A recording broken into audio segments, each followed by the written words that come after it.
Terre de Cocagne, c'est 3 métiers, hein. C'est de l'accompagnement à la RSE, responsabilité sociétale, c'est de la formation, tout type de formation, avec dans le champ sanitaire une formation qui s'appelle l'éducation thérapeutique du patient, et puis c'est l'évaluation externe des établissements sociaux et médico-sociaux. D'abord, c'est un décret, hein, c'est réglementaire, c'est une loi et c'est une obligation à grand nombre d'établissements. C'est une obligation en lien avec la certification, on l'avait 2010. Donc c'est vraiment réglementairement quelque chose d'extrêmement important. Mais c'est plus que ça, c'est aussi pour les personnels de santé un vrai enjeu de lien et de positionnement face aux patients. Je suis en formation sur l'éducation thérapeutique du patient. Je viens pour savoir comment on met en place un groupe d'éducation thérapeutique et aussi qu'est-ce que c'est, pourquoi.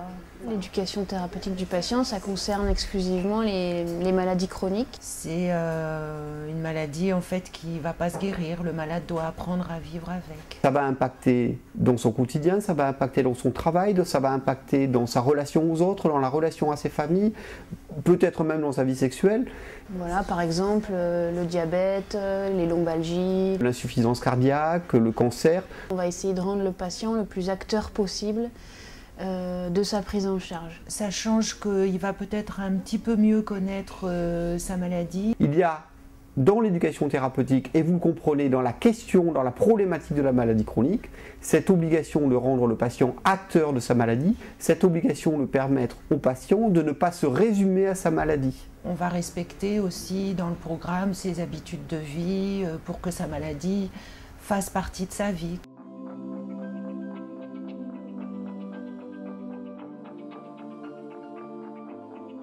Sur cette première session, puisque nous sommes quasiment à la clôture de la première session, on a eu une douzaine d'inscrits de différents établissements et nous avons dans la formation autant les coordonnateurs, c'est-à-dire les cadres de santé, des médecins, que des praticiens qui vont mettre en œuvre l'éducation, c'est-à-dire des infirmiers, des kinés, des ergothérapeutes, des diététiciens. Permettre à tous ces gens de différents parcours, de différentes compétences professionnelles, de différentes fonctions, d'être assis à la même table en construisant les mêmes compétences est absolument clé dans la question de la collaboration.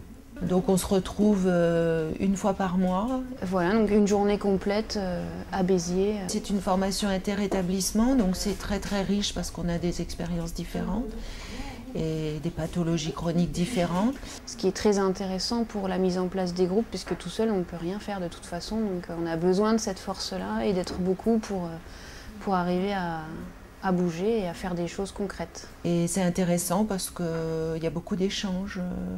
C'est une manière d'apprendre différente et puis enrichissante parce qu'on a le temps de partager aussi avec d'autres professionnels. Donc ça, c'est une richesse qu'on n'a pas à l'hôpital et qui est importante.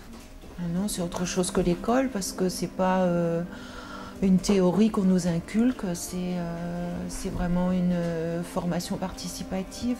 Et on vient avec plaisir, donc je pense que c'est déjà une bonne chose.